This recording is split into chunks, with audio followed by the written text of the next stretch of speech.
Olá, boa tarde. Em primeiro lugar, muito obrigada por fazer parte deste projeto e colaborar no projeto dando esta entrevista. A primeira parte da entrevista tem a ver com questões de natureza mais pessoal, e então ia pedir-lhe que se apresentasse, falasse um pouco sobre si, sobre pronto, o seu percurso escolar e a escolaridade, que também é um ponto importante que nós precisamos em termos do projeto científico. Este projeto destina-se a debruçarmos um pouco sobre a memória do consumo de notícias. Então, quase todas as questões vão nessa direção, está bem? Desde algum tempo até à atualidade.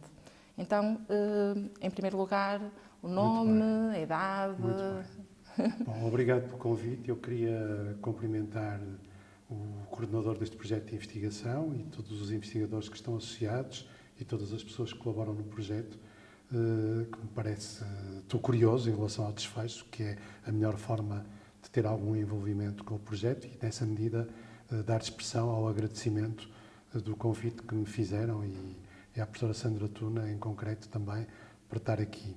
O meu nome completo é Eduardo Augusto Ramos Paz Barroso, nasci em 1957, portanto sou um produto dos anos 60, nasci no Porto, que é um facto biográfico a que eu atribuo uma extrema importância, embora uma parte das minhas raízes sejam limianas, porque a minha mãe nasceu e foi criada em Ponte de Lima, e o meu pai é em Lisboa, mas no fundo veio para Ponte de Lima muito cedo e, portanto, isso configura, digamos, um traço alto-minhoto que é engraçado e que remete para muitas coisas, desde Pedro Homem de Melo ao Rubem Nai e a tantos autores, para me ficar pela literatura.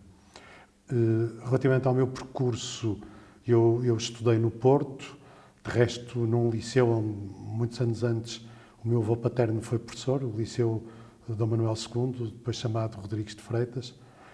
Do ponto de vista da genealogia, há um traço relevante, porque o meu avô era professor, pertenceu a uma geração que foi a geração que fundou a primeira Faculdade de Letras do Porto, com gente como Santana Dionísio, Leonardo Coimbra, todos amigos dele, o Carlos Alberto Vilamaris, o Francisco Torrinha, assim, para citar de cor, memórias muito lá de casa, como dizia o João Bernardo da Costa.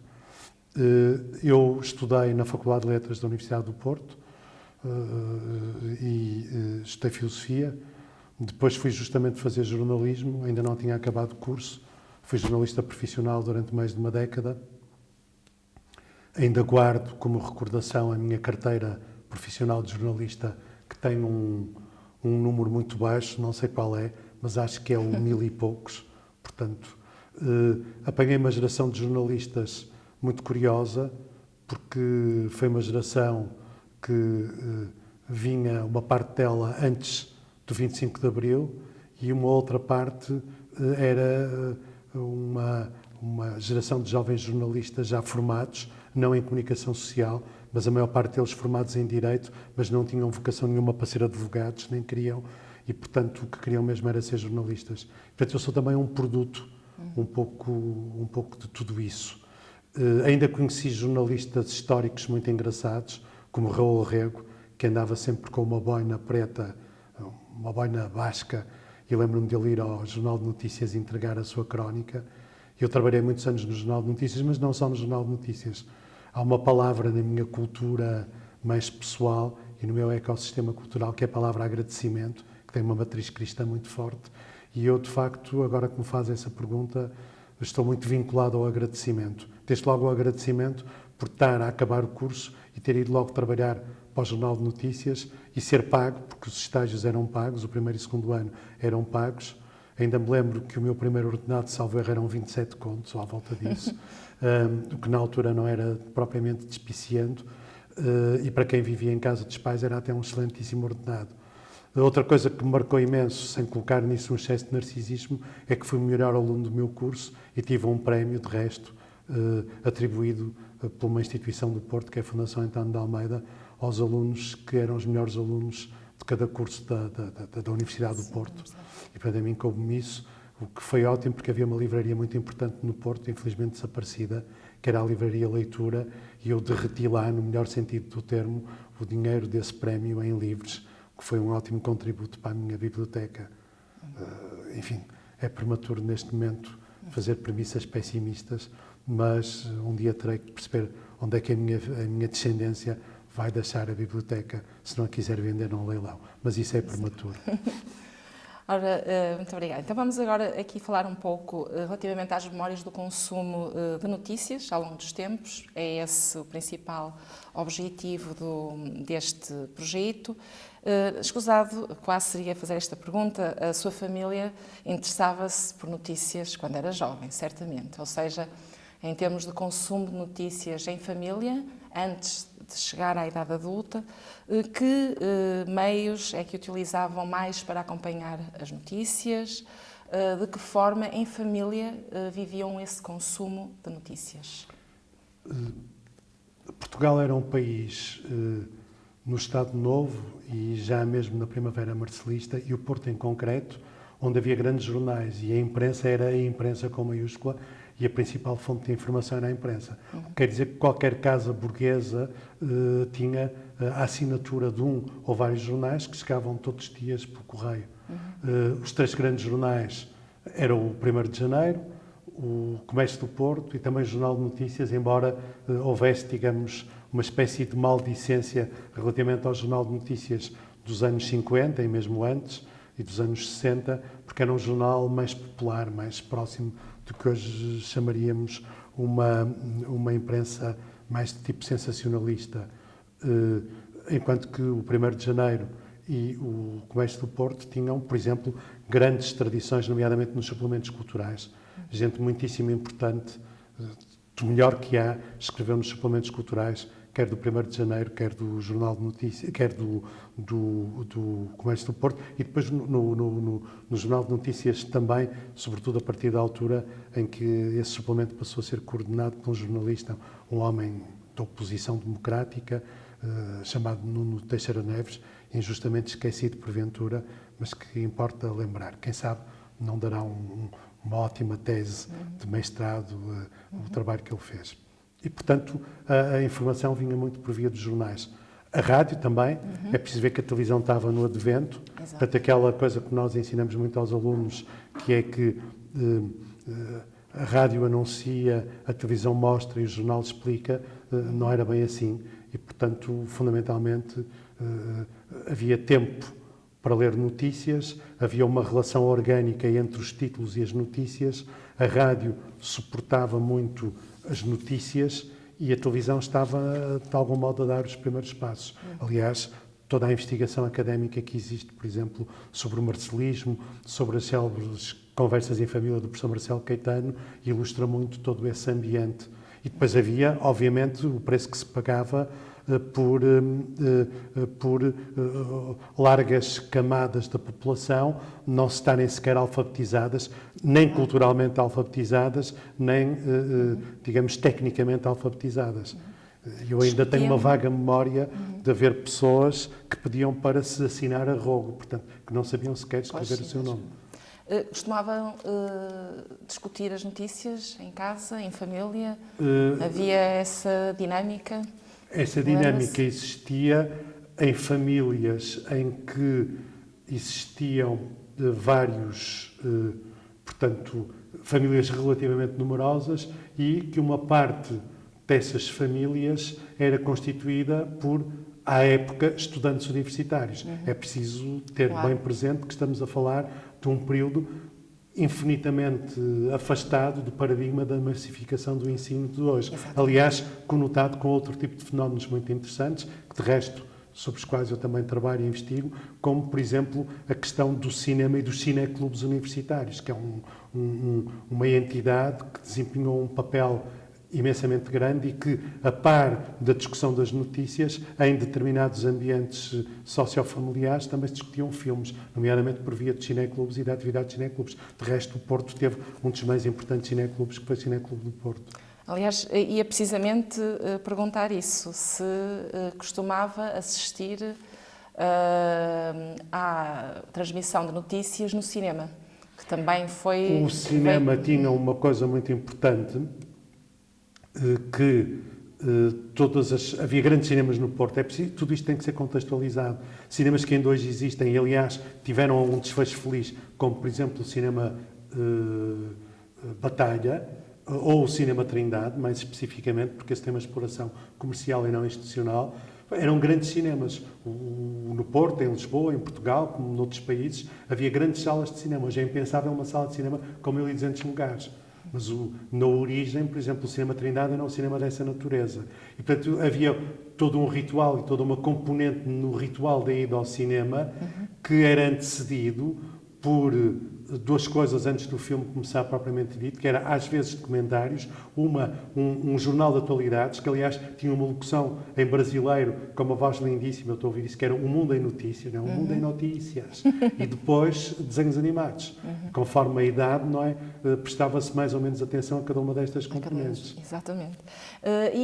Nessa fase em que ainda vivia em casa dos pais, na sua juventude, as conversas com os amigos, lembra-se de notícias que deram aso a discussões com amigos, notícias que... A partir da adolescência, sim, por causa do ambiente político-social, do contexto da primavera marcelista, das várias dinâmicas oposicionistas.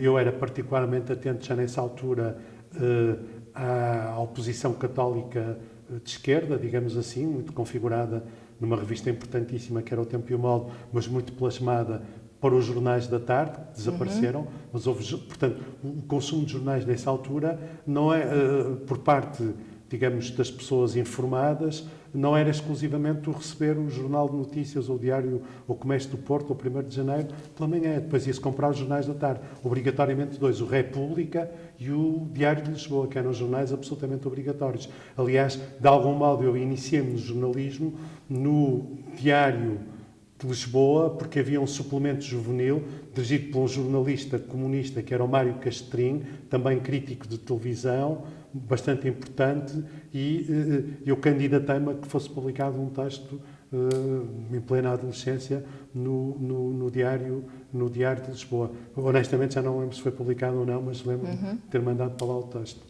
E quando passa para a sua vida adulta, já independente, casou, entretanto, não é? E os hábitos de consumo mantiveram-se, ou seja, continuaram a ser os mesmos jornais, continuou a ser o jornal o meio preferencial de consumo de notícias, a televisão, entretanto, já estava mais popularizada. Há algum programa, por exemplo, de televisão ou mesmo de rádio que era fundamental em termos de ouvir as notícias, de seguir determinado tipo de notícias? Há aqui uma variável extraordinariamente importante que tem a ver com a transição democrática, em primeiro lugar, portanto, com o período, digamos, mais ditatorial, no pós-25 de Abril, não é? Que está ligado ao chamado PREC, e, portanto, há aí que entrar em linha de conta com uma série de novos títulos de jornais que surgem. Eu há bocado falei no República, não é o momento de revisitar tudo isso, mas há um célebre caso pós-25 de Abril, que é o chamado caso República, que tem a ver justamente com mecanismos de controle, de informação, novos mecanismos sensoriais. Já que falo na censura, é decisivo falar no fim da censura, porque justamente uma das razões muito implicada no consumo de informação antes de 25 de Abril tem a ver com a vigência do regime da censura, o próprio aparecimento de instituições para o bem e para o mal, como são hoje um jornal como o Expresso, passam por essa transição e, portanto, nós temos aqui, para responder diretamente à questão, temos aqui que perceber que houve inúmeros jornais que foram fulgurantes e desapareceram, desde logo um que era o semanário O Jornal, que eu lia bastante, mas tudo isto depende das pessoas, dos interesses, os jornalistas. Eu, no tempo de faculdade, obviamente que tinha preocupações de consumo de informação diferentes daquelas que tinha verdadeiramente quando comecei a fazer jornalismo. Mas um jornal a que eu fui sempre muito fiel na faculdade era um jornal francês que era o Le Monde, por exemplo. E eu sempre tive muito essa tendência não era bem confrontar, mas para não ficar capturado por uma imprensa portuguesa.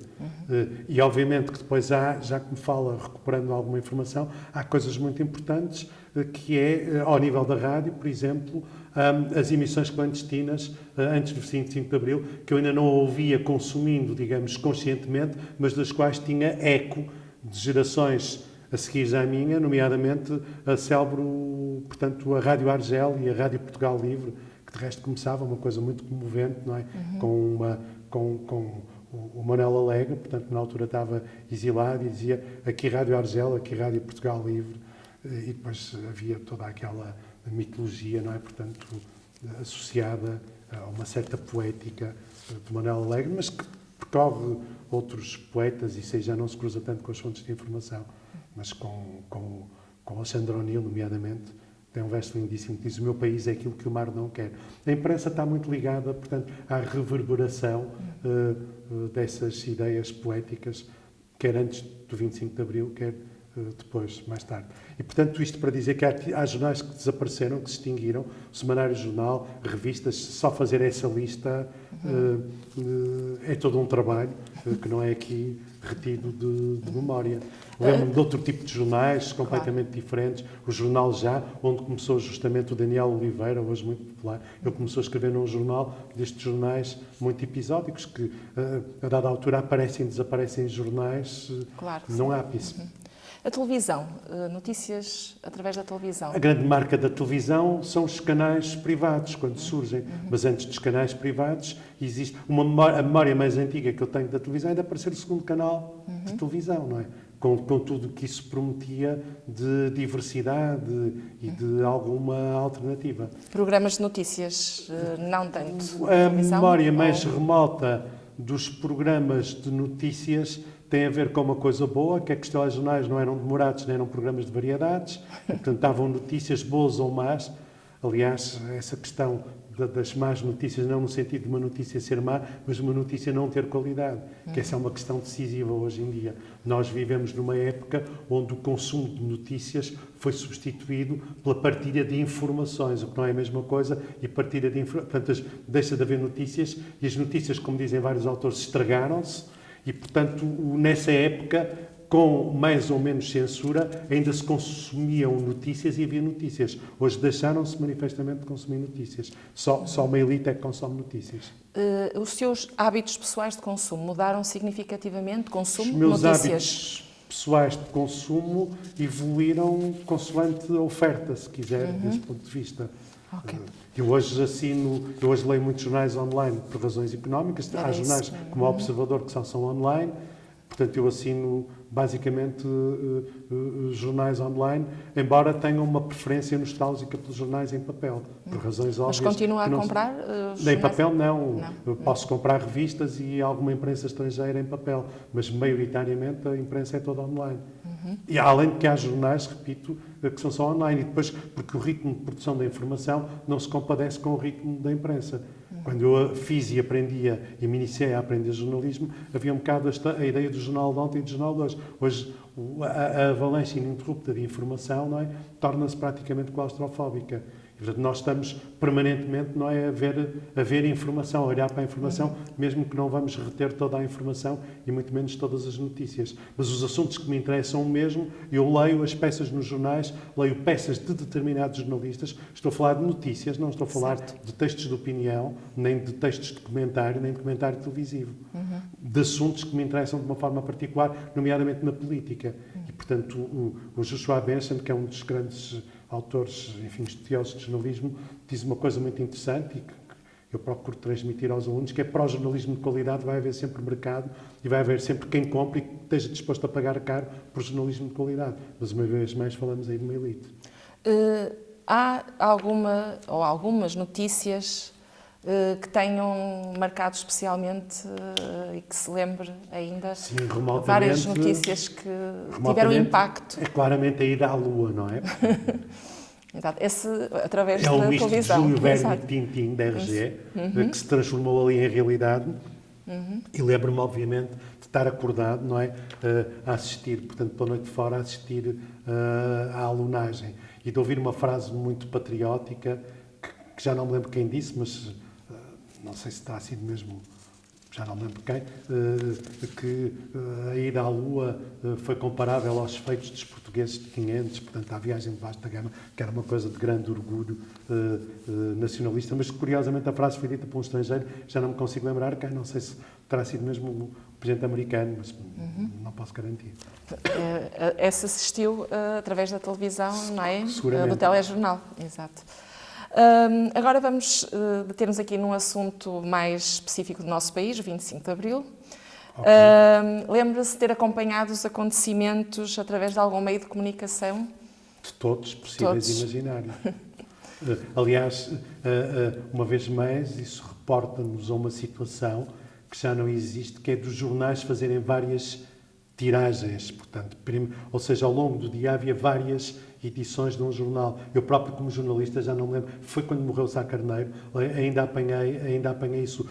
Tirava-se a primeira tiragem, depois ao meio-dia saía uma tiragem com informação atualizada e a meio da tarde outra. Isso hoje é absolutamente inexplicável e impensável. Aliás, é muito interessante e muito desafiador explicar-se isso aos alunos, de algum modo, não na aparência, mas na substância do fenómeno em si, não é?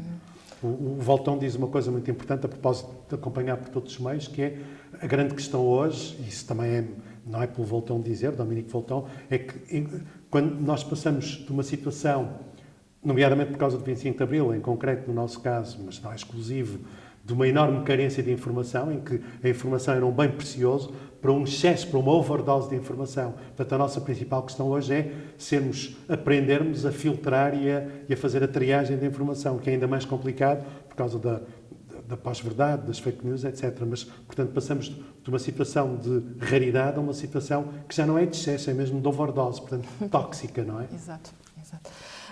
Nessa altura, no 25 de Abril, houve algum meio de comunicação preferencial em que confiava mais, tanto na altura do 25 de Abril como aquele logo pós-25 de Abril, logo a seguir, em que foi um momento conturbado? As redações eram todas de esquerda, portanto, eu na altura também não era propriamente afeto às posições político-democráticas para as quais evoluí.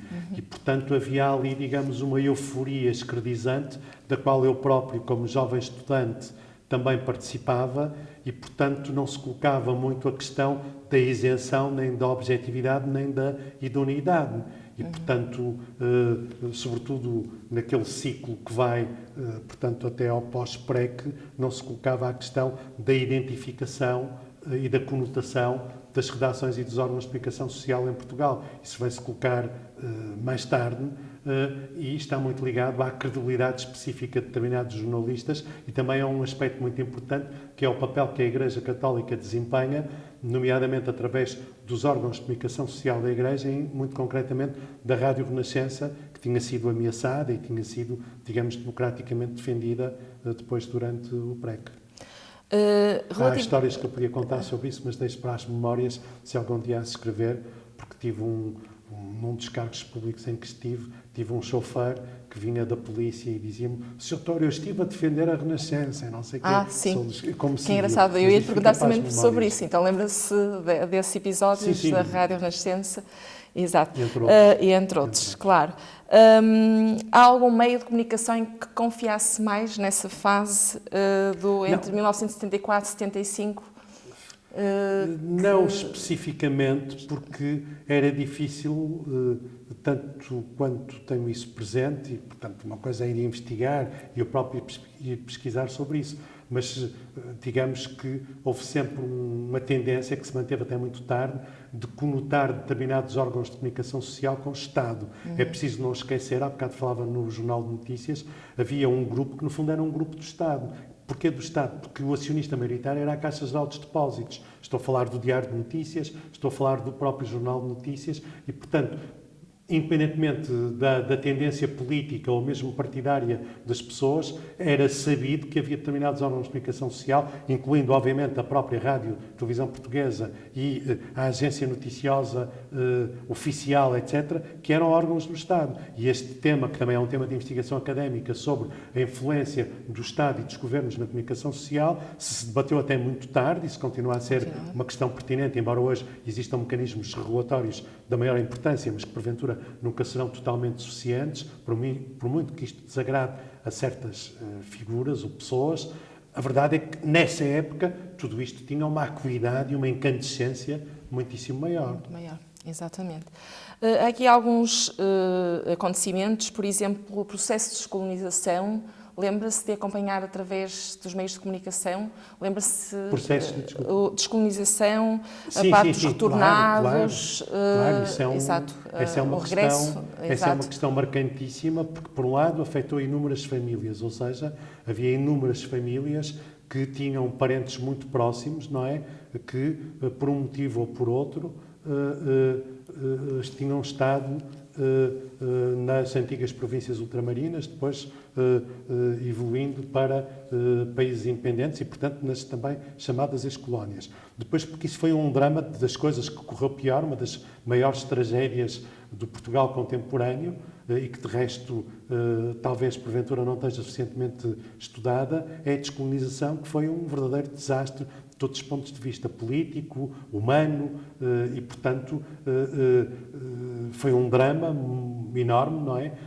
Do qual ainda hoje, porventura, a sociedade portuguesa não está totalmente refeita e, portanto, a cobertura jornalística que era feita desses acontecimentos também estava diretamente ligada, portanto, a um profundo sentimento de injustiça, de desamparo que todas as pessoas que foram expoliadas, não é? Portanto, viviam. E ao confronto, por outro lado, de toda essa realidade com um conjunto de interesses instalados no novo regime e, ao mesmo tempo, de tendências políticas que, de algum modo, exerciam poder. Portanto, tudo isso, não é? O problema do jornalismo nesses períodos tem muito a ver também com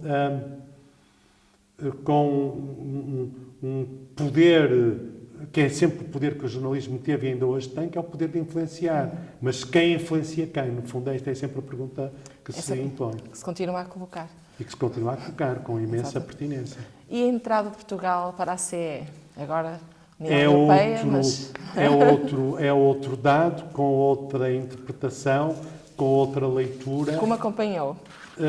Basicamente sempre através de jornais e de televisão. Quando falo de jornais, falo da imprensa generalista e da televisão de prime time. Portanto, não eram assuntos... portanto, aí eram acompanhar, se quiser, um bocado do âmbito, vou usar um eufemismo, da cultura geral, porque o que é que acontece aí? É que isso cruza-se com outro tipo de situações e de memórias.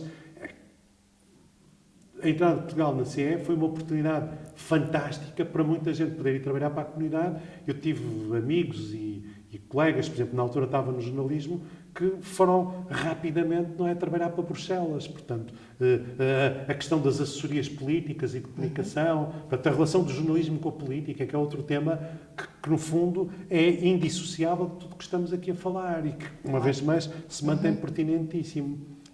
Só que hoje... quando eu fazia jornalismo, isto mais que um testemunho, saía-se de uma redação para uma assessoria de um ministro e para uma assessoria governamental, não estalar dedos. Hoje há um bocado mais de pudor em tudo isso, digamos. Mas quando digo pudor é que também saía de lá e regressava-se, porventura, à mesmíssima redação de onde se tinha saído. E, portanto, há aqui uma série de contaminações. E essas contaminações, quando me pergunta confiar em quem, confiar em quê, quer dizer... algum realismo e alguma prudência convida mais a pensar em desconfiança do que em confiança. Mas na inexistência de outras alternativas, o sujeito, ele próprio consumidor de informação, se tiver condições socioculturais, intelectuais para isso, tem que procurar funcionar um pouco como filtro. O que se liga a outros paradigmas da filosofia, que não vem agora à conversa, da filosofia, no sentido da filosofia e das ciências da comunicação, que tem a ver com a questão do debate e da argumentação e do espaço público. Exato. Para além destes acontecimentos que mencionei aqui, há algum outro acontecimento ou outros acontecimentos que seguiu de forma atenta através dos meios de comunicação e que se lembre de acompanhar? Mas quando exatamente? Após, sim, já depois de Timor, sim, por exemplo, a independência Guerra do de Timor, Golfo, o Muro de Berlim, por exemplo. A queda do Muro de Berlim é sim. um momento particularmente eufórico, portanto, não é só a queda do muro. Eu tive a sorte, como tiveram umas centenas de pessoas, de assistir a uma conferência do Gorbachev na Gulbenkian e, portanto, não era só a queda do muro, era como que acompanhar a leitura dos romances, aliás, excelentíssimos, do John le Carré, de espionagem, e entre eles a Casa da Rússia, com a própria atualidade. E, portanto, não é só a queda do muro, é tudo aquilo que conduziu à queda do muro. Portanto, eu lia, não posso dizer se calhar obsessivamente é um exagero, mas com imensa atenção tudo o que era relativo, portanto, quer ao Gorbachev propriamente dito, quer, digamos, àquele desagregar que se ia percebendo, portanto, da chamada cortina de ferro.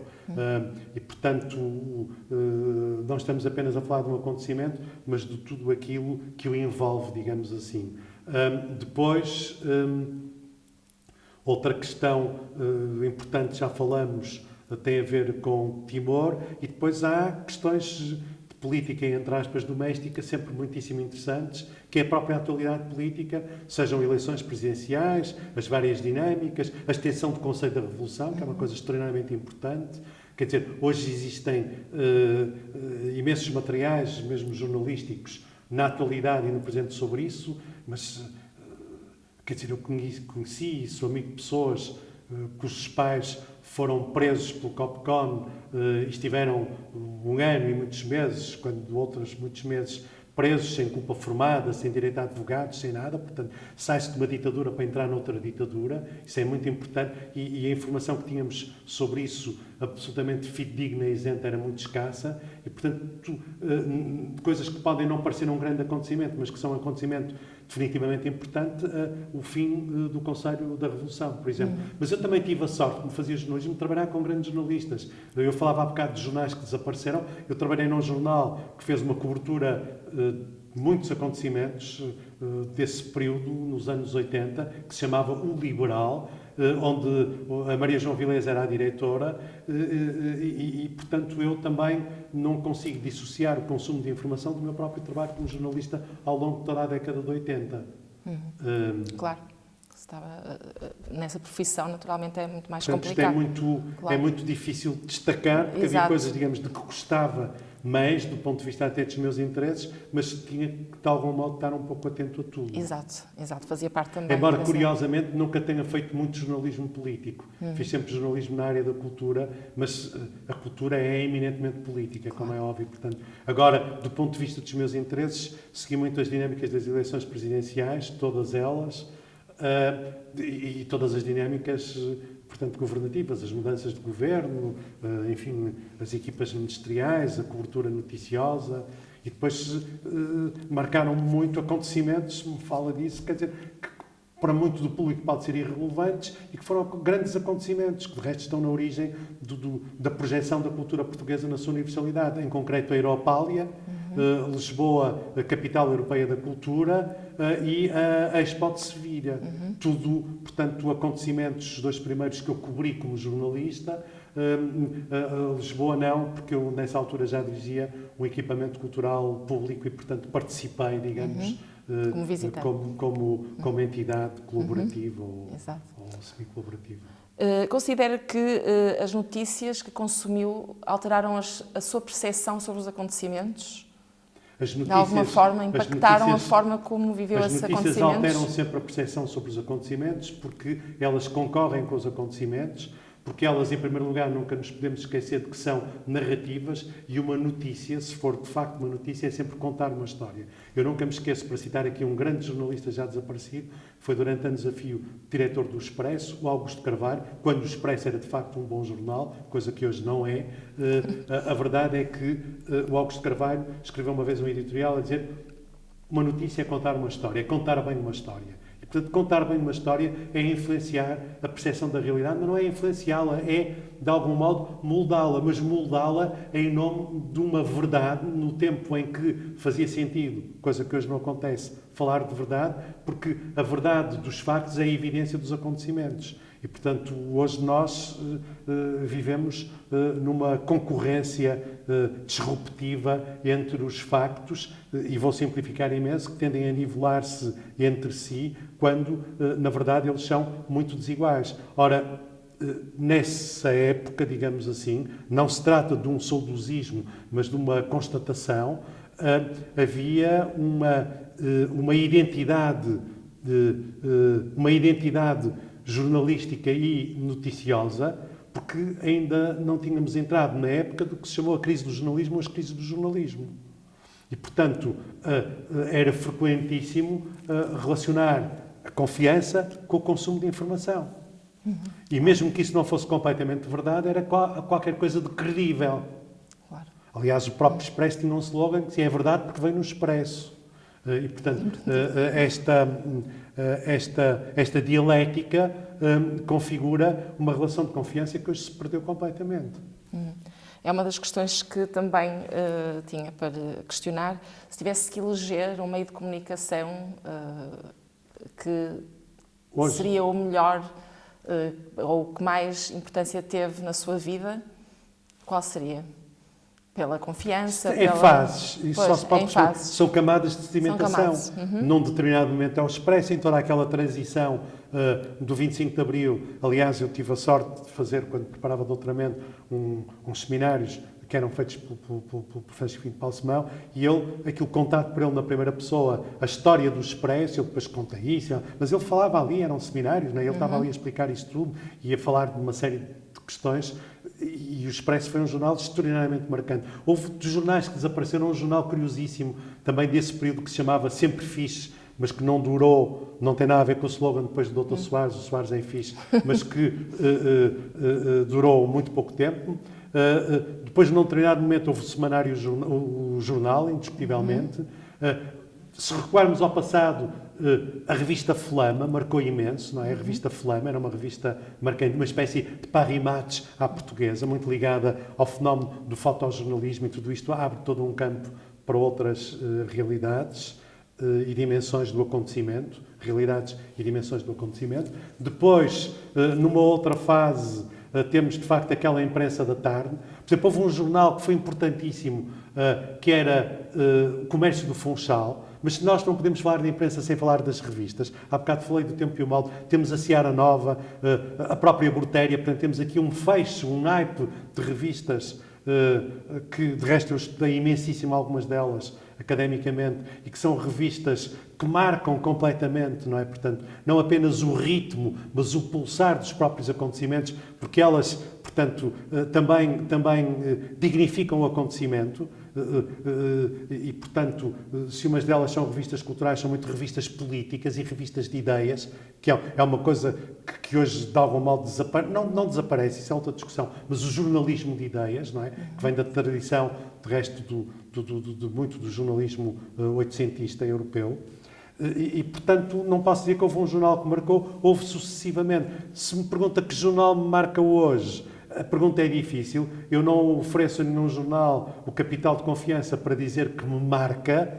Leio jornais, isto é um bocado como a política. Acompanho tendências políticas com as quais não me identifico para estar informado, mas leio o Observador, leio o Público, leio o Expresso, mas como dizia um grande amigo meu e um filósofo importantíssimo, que infelizmente já não está entre nós e que até foi professor nesta casa, também vou ver o Correio da Manhã e o CMTV, porque isso aí dá-me a realidade do mundo e faz-me sair fora da bolha.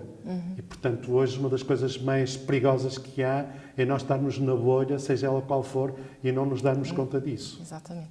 E notícias nas redes sociais?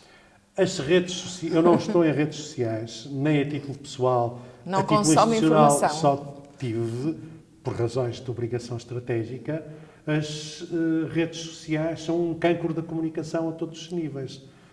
E, portanto, há algumas pessoas muito dispares entre si que dizem isso, E eu retomava a ideia, que de resto é muito estudada e muito trabalhada também em termos de investigação, que tem a ver com uma usurpação e uma vampirização das notícias por parte das redes sociais. Portanto, as notícias tornam-se moribundas quando passam para as redes sociais, são instrumentalizadas, as redes sociais manipulam a informação, mas não produzem informação, deslegitimam a informação e não podemos confundir, portanto, a imprensa online, obviamente, quem tiver avisado não confunde, com redes sociais, mas há aqui todo um desvirtuar. E, portanto, aquilo que as redes sociais fazem é normalmente de mau gosto, promíscuo e prejudicial a uma ecologia informativa. Considera que... Desculpe só, mesmo para concluir, pedagogicamente, em qualquer camada da sociedade onde este pedagógico seja aplicado, as redes sociais têm a máxima relevância, não se resolve nada, como diz o Popper, proibindo, não é disso que se trata, mas o que tem que haver uma consciência séria é de que elas não são uma fonte de informação, muito menos uma fonte irrelevante e privilegiada de informação. Pois, penso que, relativamente a isso, eu ia perguntar, são a grande fonte das fake news? Ou sempre... São uma das principais, mas elas também estão ligadas às dinâmicas políticas, às estratégias de comunicação política, como sabemos. Exatamente. E, portanto, há aqui todo um engendramento que, se calhar, não cabe nem faz parte da sua agenda e do seu questionário, tem a ver com os fenómenos dos populismos, tem a ver com, portanto, toda uma série de formas de exercício da política e de gestão do mal-estar e do descontentamento por parte de largas camadas da população na Europa, nos Estados Unidos e não só, que depois vão configurar, portanto, uma identificação com as redes sociais que, para resumir e simplificar imenso, eu não me interessa o que é, não me interessam que me digam o que é, interessam que me digam aquilo que eu quero ouvir. E eu preciso daquilo que quero ouvir e, portanto, vou atrás disso. E porque vou atrás disso, vou invadir o Capitólio. Para fazer aqui uma espécie de pantomina retórica. Houve alterações ao conteúdo, ou o que é notícia hoje, relativamente claro ao passado? Agora dá-se importância a outro tipo de acontecimentos? Claro que houve. Isso decorre não apenas... Não só por causa dos acontecimentos, mas isso, o tipo de acontecimentos. Isso decorre da própria dinâmica da informação. Por um conjunto de razões variadíssimas. Eu aqui estou a ser um bocado professoral e se calhar o objetivo não é esse, mas por lá porque o espetáculo tornou-se um valor de notícia, portanto a espetacularização tornou-se um valor de notícia. Ora, um dos principais instrumentos da espetacularização é o escândalo. O escândalo tem a ver completamente com o esbater de fronteiras entre o público e o privado. E, portanto, há uma discussão muito interessante. Eu lembro-me já há uma década de ter tido uma conversa muito interessante durante um jantar, uma conversa privada, na altura com um então ministro, mas uma pessoa relevantíssima na cultura e na sociedade portuguesa. Eu lembro-me perfeitamente que era uma altura em que o Expresso tinha colocado na primeira página que o engenheiro Guterres, depois de estar viúvo, passado um tempo, tinha voltado a casar. E a discussão era se isso era uma notícia. Claro que isso era uma notícia por se tratar de quem tratava e porque isso tem interesse público. O problema é que hoje uma notícia não vai atrás do interesse público, mas vai atrás da interesseirice, para simplificar. E, portanto, se meter sexo, uma pitada de escândalo, ou mais do que uma pitada, se possível, e um conjunto de trivialidades, isso sobrepõe-se a tudo o resto. E, portanto, isto implica que a economia da atenção, que é outro tema muito interessante e importante, e também muito por causa das redes sociais e de uma outra economia, que é a economia dos ecrãs, vem perturbar imenso a relação com a comunicação, que no fundo é sempre disso que se trata. E, portanto, a relação com a comunicação, num certo sentido, está doente, ou, se não está doente, está ameaçada. Ou, se não está ameaçada, nós temos, em todo caso, que colocar nas agendas civilizacionais uma espécie de, como dizer, de cuidados intensivos da comunicação. Portanto, tem que haver hospitais da comunicação, digamos assim. Por acaso é engraçado, passa a publicidade e o interesse próprio que possa ter nisso, que nós estamos numa universidade que também tem um hospital. Isto serve de metáfora, portanto, portanto ao hospital da comunicação e à comunicação em si, porque de facto a comunicação hoje está ameaçada por múltiplas pandemias, num certo sentido. Não queria fugir à questão, mas queria com isto sinalizar aqui, digamos, todo um conjunto de desafios que também são oportunidades muito interessantes do ponto de vista profissional para se trabalhar em comunicação. Sim, sim, e é exatamente isso que a pergunta desejava, era efetivamente o que é a notícia hoje, que é um pouco diferente também. E, portanto, hoje tudo é notícia e isso sacrifica verdadeiras notícias, muitas vezes. O tudo é notícia significa que, como eu dizia, não é só o interesse público que é determinante. O que é determinante é que os jornais, também vou usar uma frase muito batida, quase um clichê, os jornais, a imprensa, deem às pessoas aquilo que elas querem e não aquilo que elas precisam. Mas este precisam não tem a ver com paternalismo, tem a ver com uma ética fundamental do jornalismo, que é quando o jornalista, isso vê-se no Citizen Kane admiravelmente, pega no microfone e faz uma pergunta, ele não está a ser curioso em nome próprio, ele está a ser curioso em nome da opinião pública. Só que o problema é que a opinião pública já não existe. E não existe por duas razões. Ou existe muito titubeante, porque ela foi muito esmagada pela opinião publicada, que se sobrepõe à opinião pública, por um lado.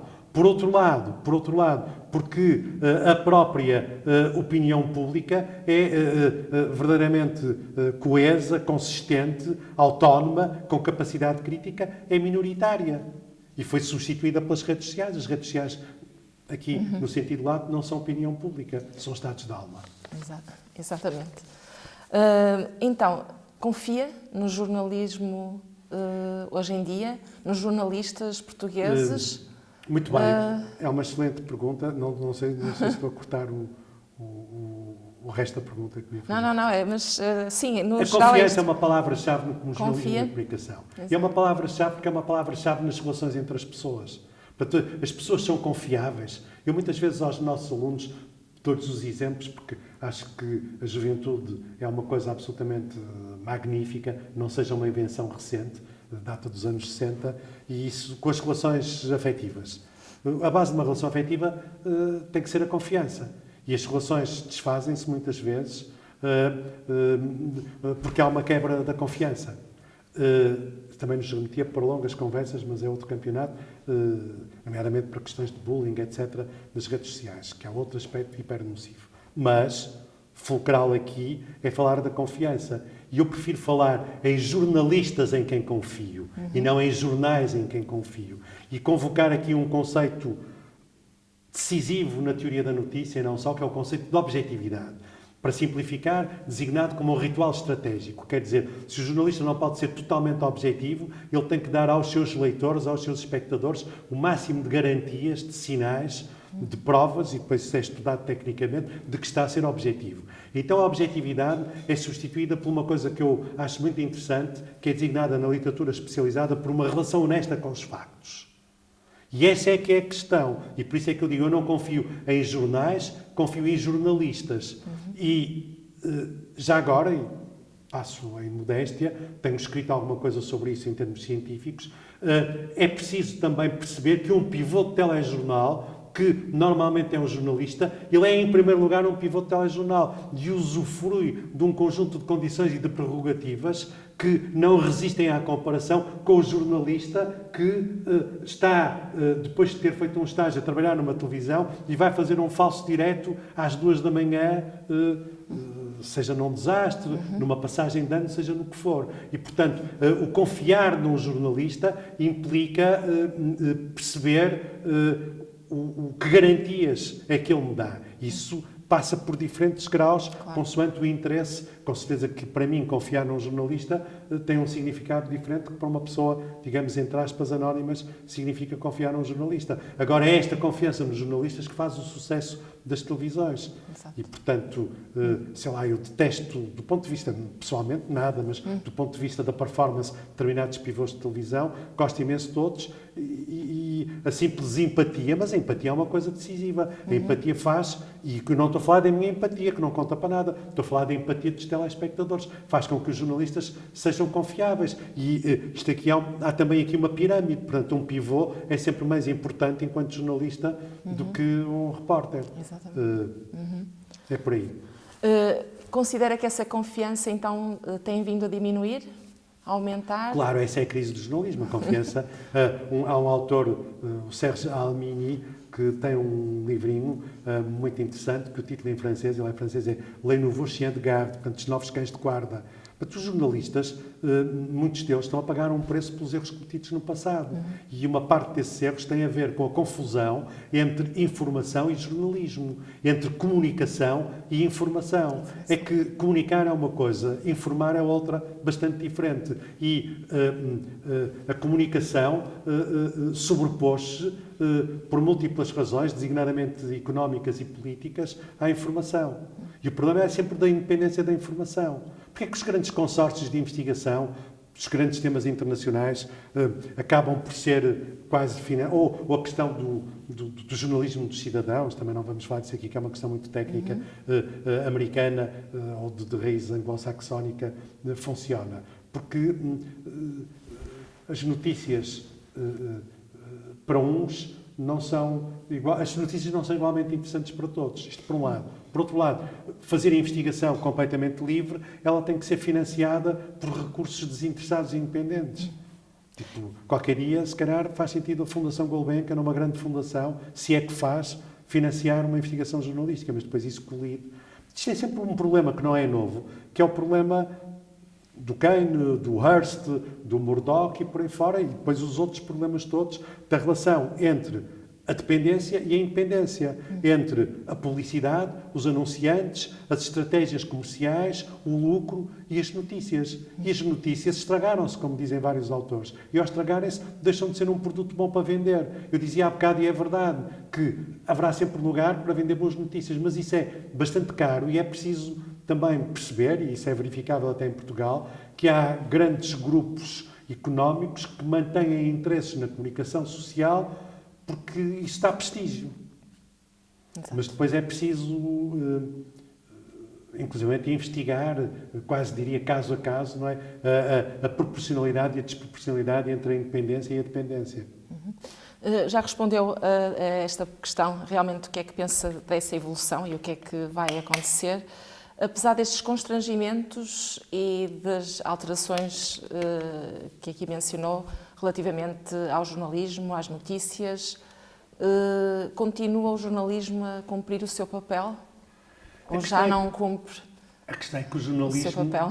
Eu diria que continua a cumprir de uma forma muitas vezes deficitária. O jornalismo, obviamente, nunca vai acabar, porque há uma questão de que ainda não falamos aqui, extremamente importante também, que tem a ver com a função de escrutínio.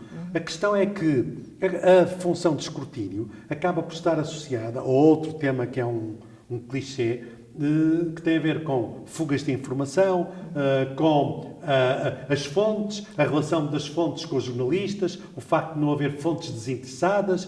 O facto de não haver fontes desinteressadas cruza com a luta pelo poder no interior das instituições, sejam elas partidos políticos, clubes de futebol, sindicatos, whatever. E depois também há uma questão muito relevante que tem a ver com isto, basicamente, que é a informação e o papel do jornalismo como agente de escrutínio torna-o indissociável da democracia. A questão é que a própria democracia também está ameaçada, há uma crise da democracia, portanto há aqui um fenómeno de envolvimento que tem que ser lido, interpretado, refletido, consoante a instância em que nos colocamos em conjunto. E, sobretudo, isto é mais pertinente e incandescente quando a própria política se exerce através dos médias e se faz nos média. E os média chamaram a si, avocando todo o espaço público. Portanto, tu não existes se não existires mediaticamente. Isto não tem só a ver com outro clichê, eu espero que só estou a dizer clichês, longe disso, espero eu, que é a tal história da pop e do Orwell, dos 15 minutos de fama. Quer dizer, 15 minutos de fama, pelo menos uma horita, e qualquer programa parvalhão dá uma horita de fama, porque uma grande parte das pessoas, quem sou eu para julgar, as pessoas querem a parvoíces, por múltiplas razões, porque estão zangadas, porque estão tristes, porque têm maus empregos, porque são mal pagas, por desengarrafamentos, porque as próprias cidades estão doentes, muitas vezes, não é? Quer dizer, Basta andar no Porto a determinadas horas, as cidades estão doentes. E quer ver um exemplo do informar? Liga todas as estações de rádio que têm programas de hora a hora sobre o trânsito e não houve uma estação a dizer que há um mega engarrafamento, como houve há dias, por exemplo, na Rotunda da Boa Vista, porque falhou o sistema de semáforos. Quer dizer, e portanto, isto é uma coisa básica, a informação também se faz para servir interesses imediatistas e utilitários do cotidiano. E, portanto, temos a falar sei lá, das vias circulares. Aquilo é uma cassete que na avenida não sei onde, o trânsito está lento, é uma cassete, basicamente. Para ter isto só para sinalizar aqui, lembrei-me agora muito de improviso, de que a informação são muitas coisas. E isto para dizer o quê? De uma forma, digamos, veemente, de que a informação tem a ver com necessidades das pessoas. E o que é perceber é quais são as necessidades das pessoas. Mas as necessidades das pessoas não podem ser caprichos e, portanto, a informação e o jornalismo não pode ser orientado por caprichos. Penso que conseguimos responder às questões todas, mesmo algumas que eu não fiz, porque foi respondendo. Excelente, eu já sabia que isso ia acontecer. Muito obrigada. Foi uma hora excelente, eu conseguiria continuar aqui durante bastante mais tempo. Eu acho que não tive porque foi muito mais inspirados. mas muito interessante. Mas comecei a fazer um seminário de mestrado antes de vir para cá, que era de jornalismo, vim um bocado à boleia do seminário de mestrado. Muito obrigada e damos então por terminada a entrevista. Muito obrigado também.